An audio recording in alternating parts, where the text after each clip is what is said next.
Hi, thanks for joining me for another meditation hour session.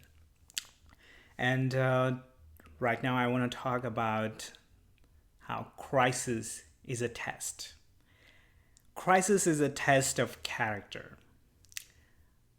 During any sort of crisis, you can actually see how you react to that crisis, and that kind of display what kind of characteristic you have in your life.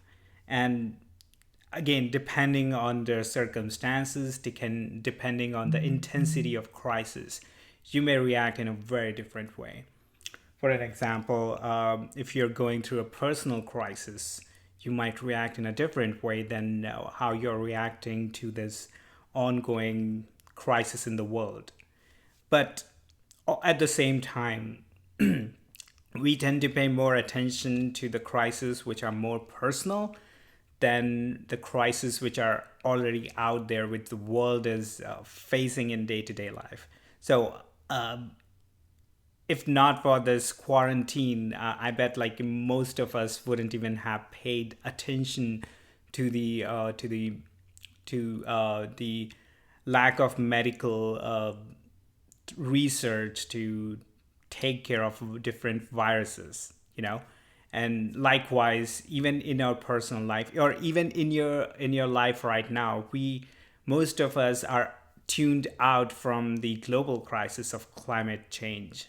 So it's very interesting to see that this personal crisis bringing up all of these different emotions and different ways how people are reacting to this crisis.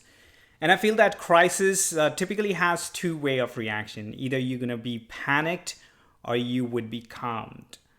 And we can dissect each of them. Like, for an example, if you're panicked because of the crisis, then that means that you have lack of preparation, and it could be leading to something like panic buying things, or you may put yourself into a more stressful situation because of the whole panic altogether.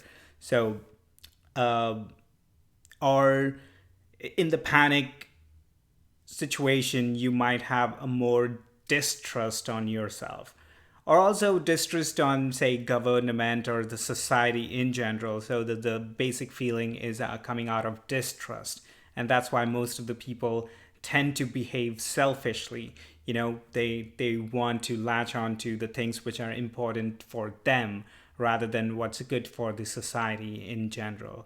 And that's one of the challenging thing going through this crisis, because you can see people who are still acting selfish and don't want to lock themselves in, and they don't care about virus infecting them per se, but most importantly, they don't care about them infecting other people.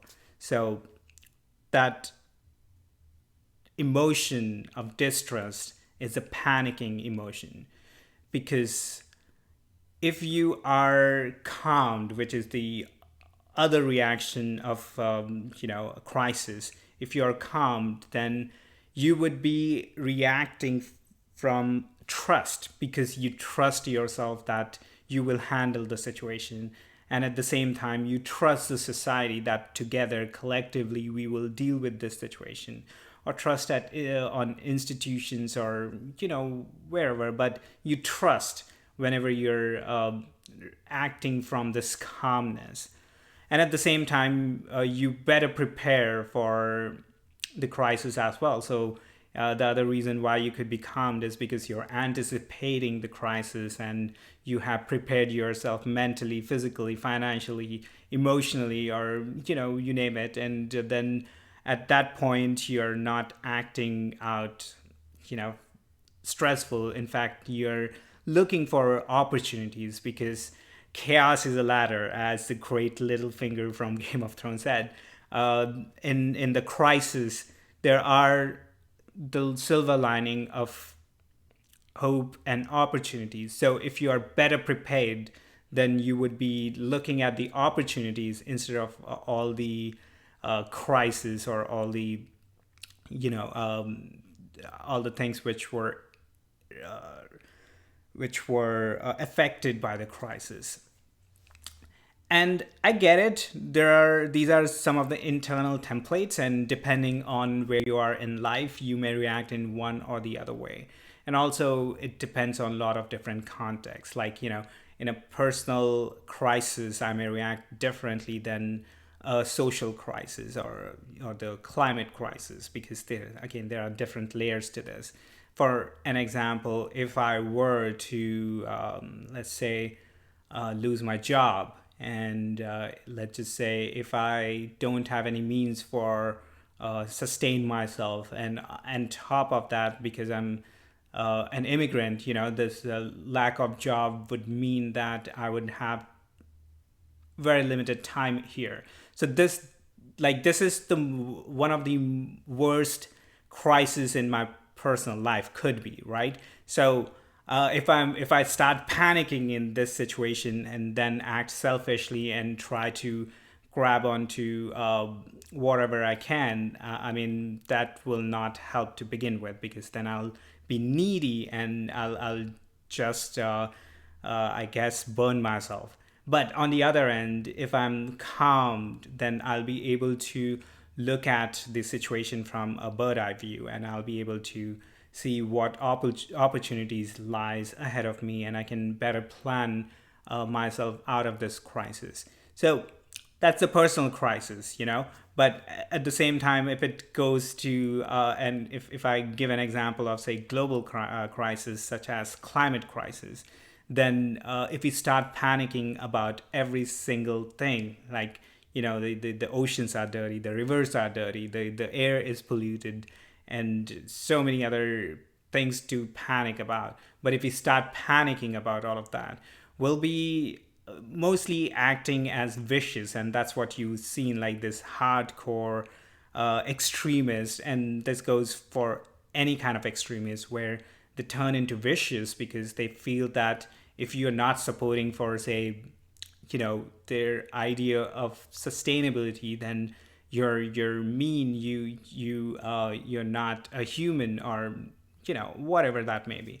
But on the other end, if we are calmful and look at the climate crisis, where, by going through the data and knowing that it's real, then we'll be able to make more informed choices. We'll be able to make changes within our lives, as well as drive the changes at the global level by implementing the policies which will reduce the carbon footprint as a whole, And the other way is that the nature take care of itself, because if you have been paying attention to the news, because of this lockdown across the globe, a lot of pollution have come down, or pollution in general has come down, and nature is taking over. People are seeing views of the mountains which they haven't seen in decades.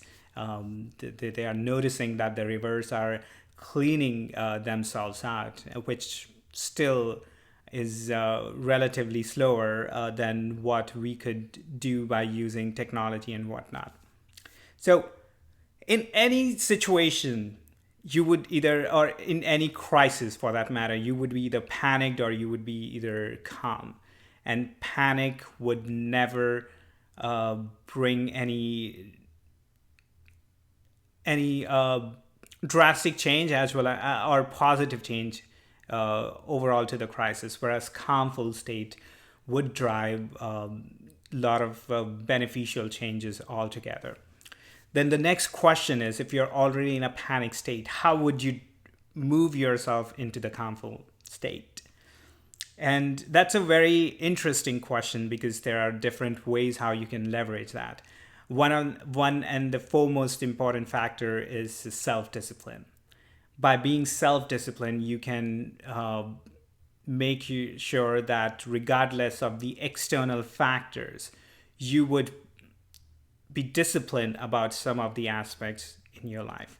Tony Robbins said it really well, that raise your standards, and using self-discipline, create these rituals and practice those rituals every single day. And when you tend to follow your rituals, you will get better at those, and eventually become successful, and whatever that means, and what kind of rituals you can follow. Depending on where you are in your life, there are plenty of rituals which you can follow, which will move you from panic state to a more calmful state. One of the most important ritual is meditation and mindfulness, for sure, because both of these practices bring your awareness into the present rather than being focused in the past or focused in the future.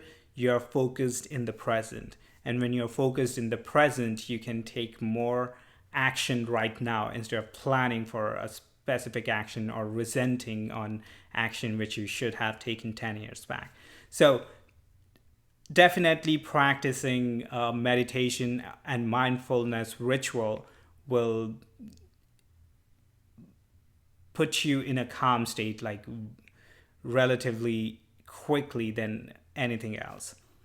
But on top of that, you can also start a new ritual of exercise and doing yoga or different breath works. That will be one of the best way to change your or shift your emotions temporarily, at least, because there is this another saying that emotions is tied up with motion, and when you start moving yourself, your emotion as well shift within you. So exercise is one of the best way where you can not only shift your emotions, but at the same time you can add that healthy stress within your body. And every single time you complete a workout, I assure you that you would feel better. You feel better about yourself. You feel better about the world. You have this whole positive, energized feeling altogether. One of the other ritual which you can follow is sleep. And let me tell you, I'm guilty of not having good sleep for past few months, even now, but I cannot stress how important sleep is. Whenever I wake up with a fully rested sleep, I felt so energized. I feel that I have so much time and I can do so many different things within that day. So sleep is one of the best mechanism to kind of move yourself from panic state to a calmful state. And on top of that, if you feel that sleep is eating away your time, try lucid dreaming. And once you get better at lucid dreaming, you would observe that you can get more time in your life by being aware and being conscious within your dream. And then you'd be able to create your own dream world. You'll be able to complete the task which are independent of physical world. For an example, meditation. For an example, if you want to recall something or if you want to practice something like a skill, could be for in my example, there are plenty of times when in my sleep I imagine this world where I'm like standing in front of audience and performing my stand-up material. So lucid dreaming gives that extra time where I have complete control over my world altogether, and I'll be able to use that time effectively to improve myself or whatever the end goal I want to. And don't take it from me, because a lot of eminent personalities, including from what I heard, like Einstein and some of the other physicists, lucid dream all the time, or at least, or also, imagine or visualize when they are on walk or, just stretching around. Because when you're in this calmful state of mind, the ideas flow through you, the creativeness flow through you, and you'll be able to see things from a different point of view altogether, which the physical world might be able to, constrain because of physical laws. And one of the most important factor is what you feed. And when I say feed, I mean both in terms of what you feed as a food and what you feed as information. because we are living in a world where both of these are uh, in some sense diluted and infected with crappy fast food and misinformation. So it's very, very, very important to kind of control what you feed. And if, one of the best way to do that is to create your own, say, uh, list of things you would be eating when it comes to feeding yourself with food. If you cut down sugar and if you cut down heavy carb food, that itself will drastically change the energy within your body, and you'll be able to leverage or use that energy uh, to fulfill different tasks. And on the other side of the feeding, which is the information, which is more important than ever, because back in the day, the traditional media in terms of newspapers or news channels used to control the flow of information and what you could absorb. But now with the rise of the internet and social media at large, nobody have control over this information, which is a good thing. I feel that it's a overall positive because people like me can express myself very easily with, instead of like, being dependent on some channel executive or all the hierarchy within a corporation. I can just freely and openly share my opinion and thoughts. And overall, it's a very good thing. However, with the flow of this information, there is a lot of misinformation. So it becomes very important how you filter out those misinformation. And one of the best way you can do that is by first listing out who are the reliable sources within your life. And trust me, those reliable sources may have disagreement with, you know, majority of the people, and that's fine. The reliable source, which are acting from, say, humane, from love and from trust, all the good qualities which you want to cultivate within your life, those reliable sources would be able to give you a better information. And whatever that information may be, it could be a political information, it could be a religious information, it could be socio-economic information, it could be, self-improvement information, you name it. And that reliable source would be a best way to start, and then you can build onto that, build more reliable sources. Or one of the best approaches to read a book, because with that passive information absorption, you would be able to add your own perspective on the things which author have listed there, instead of someone feeding it to you. And that way you'll be able to say, at sometimes counter argue with the points in the book. And even better, if you write a journal, then you can write about it. And that would be one of the other ritual, how you use your information, the feed of information all together. So these are the 5 rituals, or I would definitely encourage everyone to follow. Take good amount of rest by sleeping, and following different restful exercises like massage, which is not an exercise, but different rituals, I guess. The next one would be to focus on exercise, how you're moving your body, how you're gonna add that good stress within your life, and make your body better altogether, and make your mind more focused. The third would be meditation and mindfulness, which will draw your focus into the present, and you would be able to calm yourself down in a better way. The fourth would be what you feed yourself in terms of food and in terms of information. And the fifth would be how you express yourself in terms of journaling and, say, other media like, social media. And one of the other factor which can transform you from, panicked mode to a calmful mode is to have a good support system around you. And that support system could be your family, could be your friends, could be the virtual mentors, the virtual, again, reliable sources you soak information from, and then you can maybe like reach out to them and create this virtual support system altogether. So I hope that some of the pointers which I spoke about today help you to transform yourself from panic state to calmful state if you're not already calmed.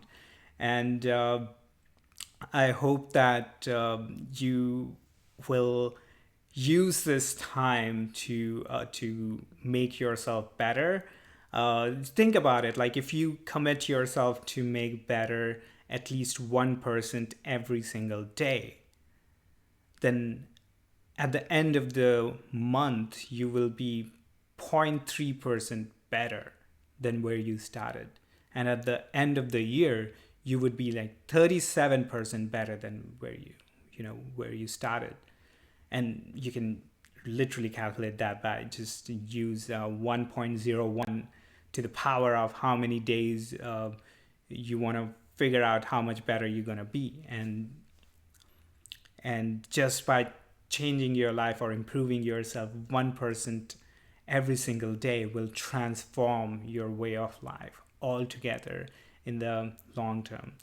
So uh, yeah, so working on that today, I will be meditating for an hour using Vipassana technique, which is to focus on the breath, the natural flow of breath, and the body sensations in general. But if you're just starting with the meditation practice, then just focus on breath and just focus on the properties of breath. If it's shallow or if it's deep, also focus on the temperature of the air you're inhaling and exhaling. Focus on all the areas of your nostril the air is touching through. Focus on the sensations around that nasal area. And also during the entire meditation session, you will be craving for some of the other sensations, like if you are feeling itchy on your forehead, you might want to just scratch your forehead. But instead of doing that, just shift your focus to that itching sensation and sit with it until that sensation kind of goes away. Because every sensation which we are feeling in our body is temporary, and this temporariness is uh, it's a good life lesson that every situation in our life is temporary as well. Like the crisis, the personal crisis, or the global crisis we are living through right now. All of these are temporary, and the best way to do about with these crises is to have positive attitude, and that's what and be equanimous to not be panicked and not to crave for the pleasures you know because of the situation we are in. Just be equanimous and just be calmful, peaceful, and you would observe that the situation will automatically be resolved. All right, with that note, I'm gonna start the meditation. I'm gonna set an alarm for an hour, and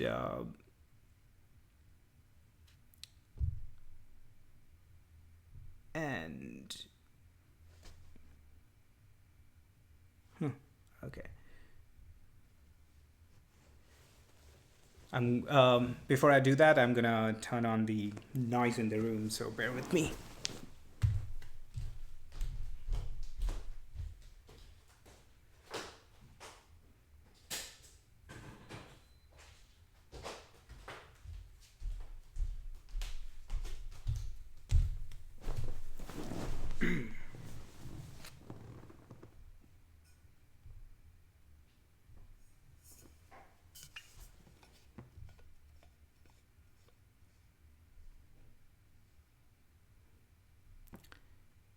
So I'm gonna set an alarm for an hour from now, and we will be meditating very soon.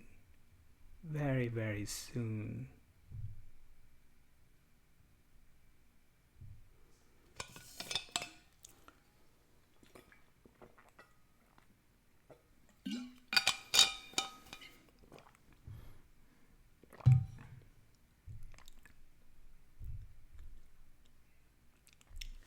All right. I will see you in an hour.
Thanks for joining me for this hour long meditation.